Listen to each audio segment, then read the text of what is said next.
ये कार्यक्रम सत्य घटनाओं से प्रेरित है।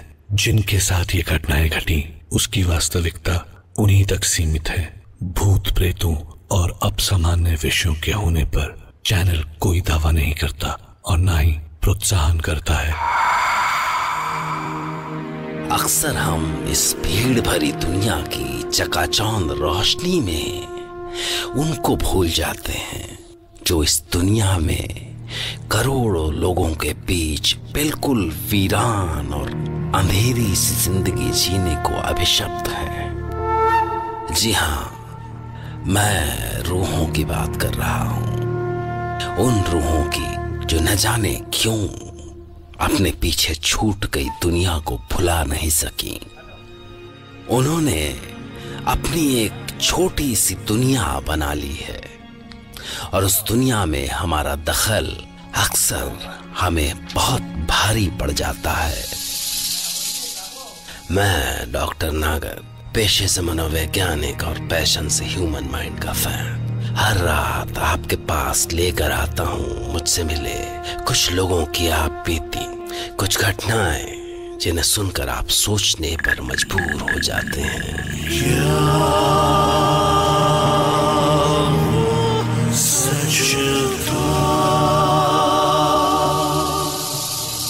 आज मैं आपके उस भ्रम को तोड़ने आया हूं जिसके हिसाब से आपको लगता है कि इस तरह की घटनाएं सिर्फ आम लोगों के साथ होती हैं।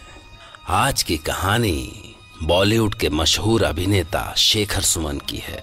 दरअसल शेखर सुमन साहब अपनी व्यस्त जिंदगी के बीच एक दिन अचानक मुझसे टकरा गए और उनसे अपनी जिंदगी का एक पन्ना खोले बिना रहा नहीं गया।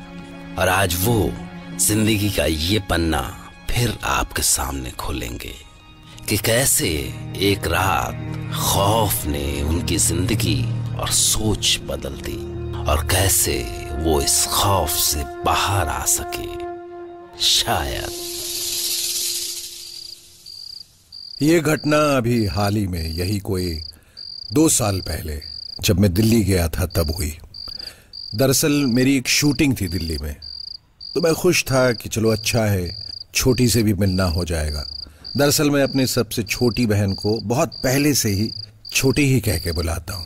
तो मैं उसके घर पहुंचा, वसंत विहार। भैया, सरप्राइज सरप्राइज। अच्छा सरप्राइज। ये क्यों नहीं कहते कि आपको अचानक दिल्ली से किसी शूट का कॉल आ गया होगा और आप मुझे बताना भूल गए कि आप आ रहे हैं। हाँ, now this is not fair छोटी, ये ठीक नहीं है।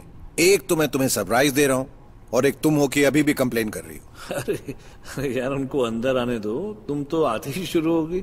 Oh sorry sorry sorry. चलो अंदर आओ। आपने ना इन पे जाने क्या जादू चला रखा है, हमेशा आपकी ही साइड लेते हैं। चलिए, किसी पे तो जादू चला। जादू या झाड़ू? बस फिर तो हम भाई बहन की नोक झोंक जो शुरू हुई तो डिनर कब हो गया पता ही नहीं चला। बस छोटी, I am through, I am good. अरे कुछ और लीजिए ना, आप एक्टर लोग भी ना डाइटिंग नहीं छोड़ेंगे। I have a very simple formula, eat light sleep tight. भाई, लोग खाने के लिए पैसे कमाते हैं और शेखर साहब को ना खाने के लिए पैसे मिलते हैं। सच। और फिर छोटी ने नॉर्थ साइड वाले रूम में मेरा बिस्तर तैयार कर दिया।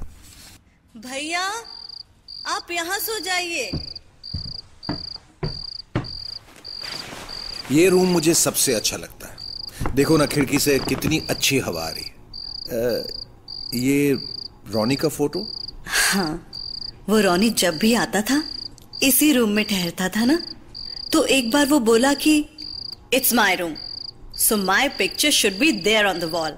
तो उसी ने टांगी थी अपनी ये तस्वीर, बस हमने हटाई नहीं। रोनी छोटी के देवर का लड़का था। दुबई में सेटल थे वो लोग, पर छोटी सी बड़ी बॉन्डिंग थी उनकी, स्पेशली रोनी की। यही कोई 15-16 साल का था। वो हमेशा मुझे शेखर हीरो कह के बुलाता था। छोटी को मां की तरह मानता था। तस्वीरें खींचने का बड़ा शौक था उसको। एक दिन जब छोटी दुबई गई हुई थी, वो घर की छत पे छोटी का फोटो सेशन कर रहा था। जाने कितने फोटो खींच डाले थे उसने। पागल, कितनी पिक्स लेगा? मेरी अब उम्र नहीं है फोटो खिंचवाने की। अपनी गर्लफ्रेंड्स की पिक्स निकाल। When Ronnie says, nobody argues. Stop your filmy dialogues, हाँ? अरे देखना आंटी, मैं आपको शेखर हीरो से भी बड़ा स्टार बना दूंगा। बस करना रॉनी, मुझे और भी काम है। Only one more pic aunty. हाँ, इस टूल पे चढ़ के क्लिक करता हूँ। Wow, that's the right angle. Background में डूबता सूरज और फोरग्राउंड में आपका चांद सा मुखड़ा। डूबता सूरज? अरे डूबता चांद। बस बस बस बस, होल्ड दिस स्माइल।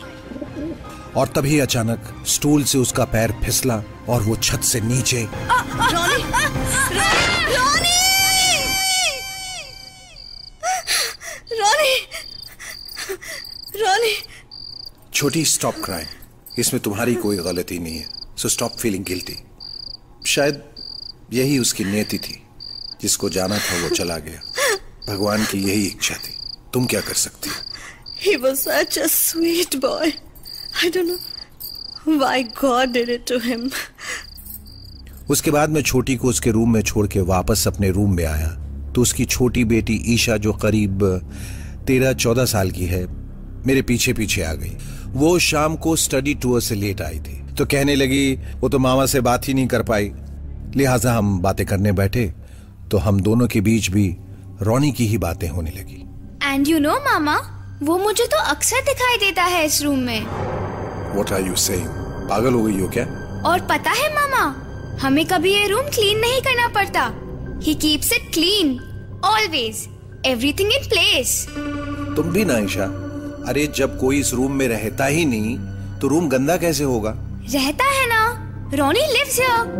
वो देखो मामा, वो वहाँ बैठा है स्टडी टेबल के बगल में। Can't you see him? फर्श पे बैठा है वो उस कॉर्नर में। See, he is looking at us, Mama. No, Ronnie, don't stare at us. What's your problem? He is Mama, our Shaker hero. वो पता नहीं क्या क्या बोले जा रही थी। बस लगातार उससे बातें कर रही थी और मुझे बता रही थी कि वो ये कर रहा है, वो कर रहा है। ये मेरा इस तरह का पहला एक्सपीरियंस था। Look at your face, Ronnie. How are you looking today? Poker face, Ronnie. मैं कुछ बेचैन हो गया क्योंकि एक तो ईशा की बातें और फिर वो तो मुझे दिखाई नहीं दे रहा था, बस उसकी तस्वीर थी सामने वॉल पे। खैर मैंने सोचा कि ईशा का बड़ा अटैचमेंट था रॉनी से, तो शायद उसने ऐसा फील किया होगा। फिर मैंने ईशा को उसके रूम में भेजा और खुद सोने की तैयारी करने लगा और तभी उस तस्वीर पर फिर से नजर गई। वो जाने कैसी तस्वीर थी, उसमें एक अजीब सा एक्सप्रेशन था रॉनी का, जैसे उसमें कोई एक सटल चेंज हुआ हो, कुछ नाराज सा एक्सप्रेशन, चिढ़ा हुआ सा। एंड यू नो व्हाट, मैं रूम के जिस भी कॉर्नर में जा रहा था ऐसा लगता जैसे वो मुझे ही देख रहा है। मतलब जैसे मैं कहीं भी रहूं रूम में बच नहीं सकता उसकी नाराजगी से। फिर मैंने वो किसी तरह अपने दिमाग से हटाया और सर तक चादर ओढ़ के सोने की कोशिश करने लगा कि तभी जैसे कुछ आवाज हुई, जैसे स्टडी टेबल से कोई बुक गिरी हो। सच बताऊं तो मैं काफी डर सा गया था, इसलिए मैंने चादर और कस के तान ली। पर तभी किसी के चलने की आवाज आई और वो मेरे ठीक पास आके रुक गई, जैसे वो झुक के मुझे घूर रहा हो। लिटरली मैं उसकी सांसें सुन सकता था। फिर मुझे लगा मैं डर क्यों रहा हूं। हो सकता है ईशा मुझसे मजाक कर रही हो। पहले उसने रॉनी से बात करने की एक्टिंग की और अब वो शायद खुद मुझे डराने आई हो। और मैंने झटके से चादर हटाई पर वहां कोई नहीं था, बस सांसों की आवाज। मैं बेचैन होके बैठ गया, रूम की ब्राइट ट्यूबलाइट ऑन कर ली कि अगर कोई है तो मुझे दिखे तो। और तभी मुझे उसकी आवाज सुनाई दी। कई साल बाद मैं उसकी आवाज सुन रहा था, पर शायद नहीं, क्योंकि इतनी डरावनी कैसे हो सकती थी उसकी आवाज, जैसे वो किसी गहरी खाई से या कुएं से बोल रहा हो। शेखर हीरो, ओ शेखर हीरो। मैंने हिम्मत की और फिर से बिस्तर पे लेट गया, आंखें बंद करके। पर तभी अचानक किसी ने मेरे ऊपर से मेरी चादर खींची। मेरा एक पल भी लेटना मुश्किल हो गया था। मैं दरवाजा खोलकर बाहर जाने लगा। What happened भैया? क्या हुआ? Are you fine? छोटी परेशान होकर मेरे पास आ गई। मैंने अपने स्लीपर्स पहने और बाहर की ओर निकला। इतनी रात में कहाँ जा रहे हो? कहीं नहीं, कुछ घुटन सी हो रही थी। जरा बाहर खुली हवा में होके आता हूं। मैं लगभग 1-1.5 घंटे बाद लौटा तो काफी रिलैक्स था। मैं अंदर आया और मुंह हाथ धोने के लिए वॉशरूम की ओर बढ़ा, पर अचानक एक नल जो गैलरी में लगा हुआ है, उसको हम कम से कम 2-3 सालों से यूज नहीं करते, मतलब कुछ फॉल्ट है उसमें पानी आता ही नहीं। वो इतने बरस का बंद पड़ा हुआ नल अचानक चल पड़ा अपने आप, फुल फ्लो में। अरे ये कैसे हुआ? ये क्या हुआ? इसको बंद करो भैया प्लीज हेल्प मी, बंद करो इसे। अरे बंद करो इसे भैया, हेल्प। मैंने उसको बंद करने की बहुत कोशिश की, पर बंद ही नहीं हुआ। पूरी गैलरी में पानी ही पानी हो गया। और जब मैं उसको बंद करने की कोशिश करके थक गया तो वो अचानक अपने आप बंद हो गया। Thank God. चलो भैया, जाने दो अभी, कोई बात नहीं। इस पानी को सुबह देखेंगे। हाँ, अभी आप जाके आराम से सो जाओ। चलो भैया, लेट्स गो। मैं फिर से आके अपने बेड पे लेट गया, पर इस बार जैसे ही मेरी आंख लगी होगी कि अचानक कोई मेरी छाती पे कूदा और उसके हाथ मेरे गले पे थे। मैंने खुद को छुड़ाने की बहुत कोशिश की, पर उसमें इतनी ताकत थी कि, और अचानक जब मैं उसके दबाव से छूटा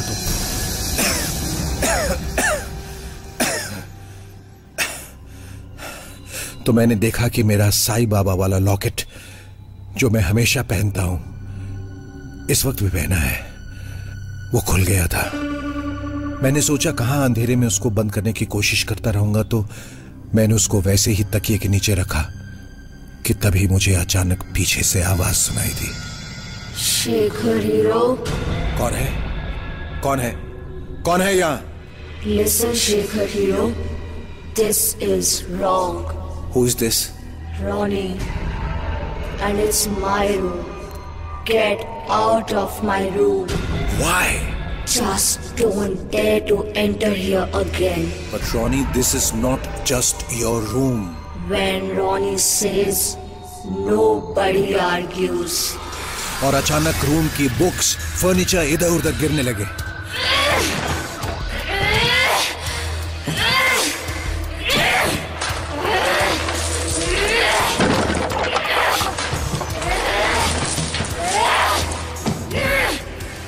तभी छोटी भागती हुई आई और उसके पीछे पीछे बाप बेटा भी। भैया, What's happening? भैया प्लीज, भैया क्या हो क्या रहा है? भैया, उसे कुछ मत बोलो प्लीज। प्लीज भैया, जवाब मत दो उसको प्लीज। माय रिक्वेस्ट भैया, प्लीज डोंट से एनीथिंग। भैया शेखर साहब, आप मेरे साथ चलो इधर आओ, मेरे साथ चलो। और वो मुझे लगभग खींचती हुई एक दूसरे रूम में ले गई। मत पूछो भैया, कुछ मत पूछो, बस समझ लो कि वहां रॉनी रहता है। मैं या ईशा वहां सो जाए कभी तो उसको प्रॉब्लम नहीं होती, पर ईशा के पापा को भी बर्दाश्त नहीं कर पाता है वो। मुझे लगा वो तुमसे तो काफी अटैच था ना, तो शायद तुमसे प्रॉब्लम नहीं होगी उसे। ये सब क्या बोल रही हो? यू मीन टू से वो यहाँ रहता है? मतलब भूत? नहीं, ऐसे मत बोलो भैया, प्लीज डोंट से दैट। वो जैसा भी है तो अपना रॉनी ही ना। अगले दिन जब मैं शूटिंग जाने के लिए तैयारी कर रहा था और मैंने तकिए के नीचे से साईं बाबा का लॉकेट निकाला तो हैरान हो गया। उसमें कई जगह गांठें पड़ी हुई थी। आई कुडंट फिगर आउट कि ये सब कैसे हुआ। और जब मैं शूट में था तो जोरों की बारिश शुरू हो गई और सारा यूनिट बारिश के खत्म होने का इंतजार करने लगा। मैंने भी वक्त काटने के लिए वैनिटी वैन में रखी अपनी डायरी निकाली और सोचा कि कल रात के एक्सपीरियंस को लिखता हूं। पर जब मैंने डायरी खोली तो उसमें कुछ लिखा हुआ था।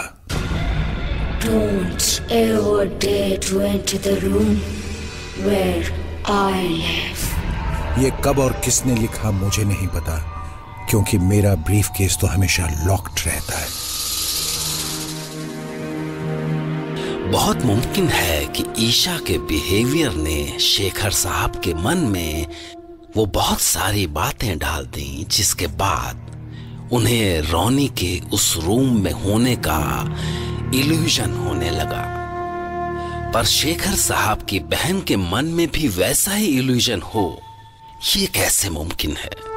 और एक सवाल ये भी उठता है कि वो नल जो बरसों से बंद था अचानक चल कैसे पड़ा और फिर अचानक बंद भी हो गया।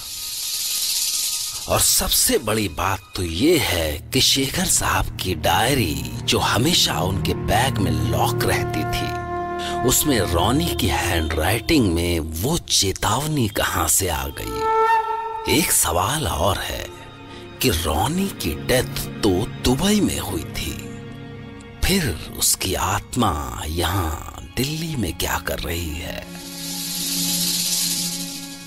मैंने सवाल उछाला है, आप जवाब सोचिए। तब तक, जब तक कि मैं फिर से आपके पास ऐसी ही कुछ नई कहानियां लेकर आता हूं।